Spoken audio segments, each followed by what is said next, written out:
ചിറ്റുമല ബ്ലോക്കിലെ ഒരു സമ്മിശ്ര കർഷകനാണ് ഡാനിയൽ മാത്യു.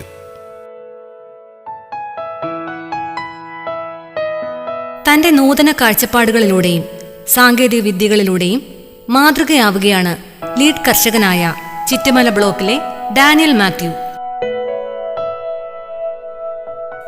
തനിക്കും തന്റെ കുടുംബത്തിനും ആവശ്യമുള്ള വിഷരഹിതമായ പച്ചക്കറികൾ സ്വന്തം വീടിന്റെ മട്ടുപ്പാവിൽ ഗ്രോ ബാഗുകളിൽ കൃഷി ചെയ്തു വരുന്നു.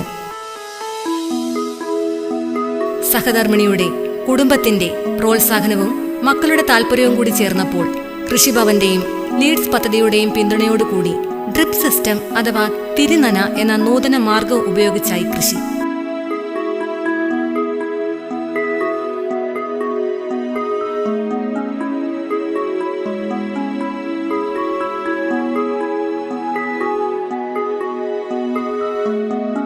കൃത്യമായ അളവിൽ ജലത്തിന്റെ ലഭ്യത ഉറപ്പാക്കുന്നതോടൊപ്പം ജലനഷ്ടം കുറയ്ക്കുവാനും ഈ രീതി സഹായമായി.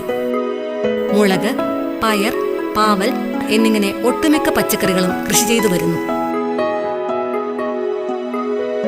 കൃഷി ചെയ്ത പച്ചക്കറികൾ വിൽപ്പനയ്ക്ക് തയ്യാറാകുമ്പോൾ ചില അവസരങ്ങളിൽ അവ കുറച്ച് ദിവസങ്ങളിലേക്ക് ശേഖരിച്ചു വെക്കുവാനുള്ള ഒരു സംവിധാനമാണ് ഊർജ്ജരഹിത ശീതീകരണി അഥവാ സീറോ എനർജി കൂൾ ചേംബർ.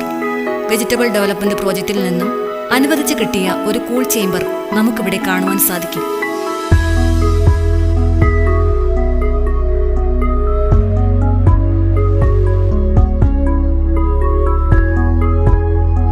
നൂതന കൃഷിവിജ്ഞാന വ്യാപന പദ്ധതിയായ ലീഡ്സിന്റെ ജൈത്രയാത്രയിൽ കാർഷിക ലോകത്തിന് മുതൽക്കൂട്ടായി കുറേയേറെ കർഷകരെ നമുക്ക് കാണുവാൻ സാധിക്കും.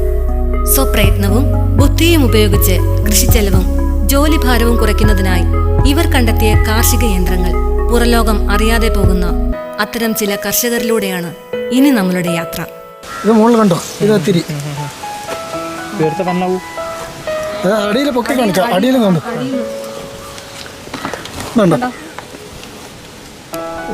ഇത് അങ്ങോട്ട് ഇറക്കി വെക്കുക. അവിടെ താഴെ വെള്ളം പോകുന്നുണ്ട്. നമ്മുടെ സ്റ്റൗവിന്റെ ടെക്നോളജി മനസ്സിലായി.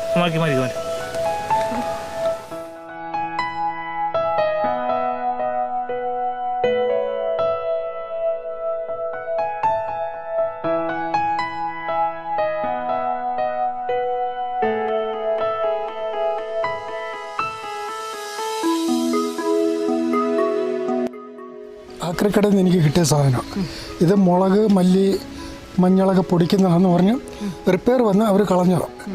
അത് ഞാൻ കൊണ്ടുവന്ന് സർവീസ് ചെയ്ത് എനിക്കിതൊരു ഉപയോഗം കൊള്ളാമെന്ന് വിചാരിച്ച് ഞാൻ കൊണ്ടുവന്നപ്പോൾ ഉപയോഗപ്പെടുത്തി. ഈ ആട്ടും പുഴുക്കെന്ന് പറഞ്ഞാൽ മണ്ണുമായിട്ട് ചേരാൻ വലിയ താമസം എടുക്കും.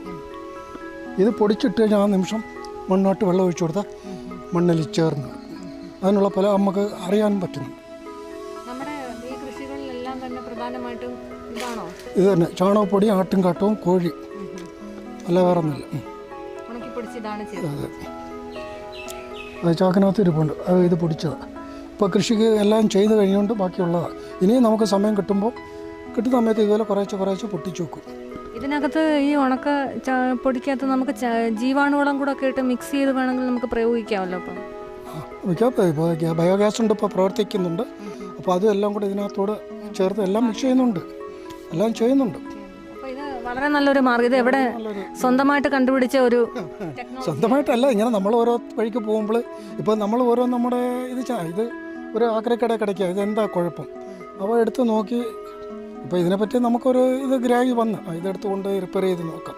അവൻ്റെ ഉള്ള എല്ലാം കൊടുത്ത് കൊണ്ടുവന്ന് ഇതിനകത്ത് ചില മിസ്റ്റേക്ക് ഉണ്ടായിരുന്നു, അതെല്ലാം മാറ്റി പരിഹരിച്ചപ്പോൾ എനിക്കിവിടെ മഞ്ഞളുണ്ടായിരുന്നു. ഞാൻ വിചാരിച്ചു വേണ്ട, മഞ്ഞൾ വേണ്ട, ഇത് എനിക്കൊരു ആവശ്യമാണ്. മഞ്ഞൾ മെഷീനിൽ കൊടുത്ത് പൊടിപ്പിച്ചു. ഇത് നമ്മുടെ ഉപയോഗത്തിന് നമ്മളിവിടെ എടുത്തിരിക്കുക, വളം പിടിക്കാൻ. പക്ഷേ ഇതിൻ്റെ വലുത് കിട്ടുവാണെങ്കിൽ ചാണകം പിടിക്കാം. ഈ ഇതിൻ്റെ ഒരു ചെറിയ ഇതിൻ്റെ ഇത് ഇടയ്ക്കോട്ട് ഇറങ്ങത്തില്ല, ഇത് ഇറങ്ങിക്കൊള്ളും. പക്ഷേ ചാണകം എന്ന് പറഞ്ഞാൽ ഇച്ചിരി വലുതാണ്. അപ്പോൾ അതിൻ്റെ ബ്ലേഡ് കിട്ടുവാണെന്നുണ്ടെങ്കിൽ നമുക്ക് അതിനകത്തോട്ട് ഇറക്കാൻ പറ്റും. അങ്ങനെ നമുക്ക് ഇതൊരു വാണിജ്യ അടിസ്ഥാനത്തിലേക്ക് നമുക്ക് ആൾക്കാർ ഈ ആട് വളർത്തുന്നവർക്കൊക്കെ ഇതൊരു നല്ല ഉപകാരം. ആട്ടുംകാട്ടം കിട്ടുന്നവർക്കും അത് മേടിച്ചുകൊണ്ടൊന്ന് പൊടിച്ച് ഈ കൃഷി ചെയ്യാനൊക്കെ നല്ലതാണ്. വീട്ടുവളപ്പിൽ കൃഷി ചെയ്യുന്ന വീട്ടമ്മമാർക്കൊക്കെ പാക്കറ്റിൽ കിട്ടിക്കഴിഞ്ഞാൽ ഇത് അവർ ചെയ്യാൻ പറ്റും. കാരണം നമ്മളിരുന്ന് കുത്തിയിരുന്ന് ഇടിച്ചു പൊടിക്കുന്നതിലും ഏറ്റവും ബെറ്റർ ഇത്. അത് ഒരുപോലെ പൊടിച്ചെടുക്കാനും ഒക്കെ അല്ല ആട്ടും കാട്ടം എന്നൊക്കെ പറയും. ഇതാകുമ്പോൾ ഒരേ രീതിയിൽ പൊടി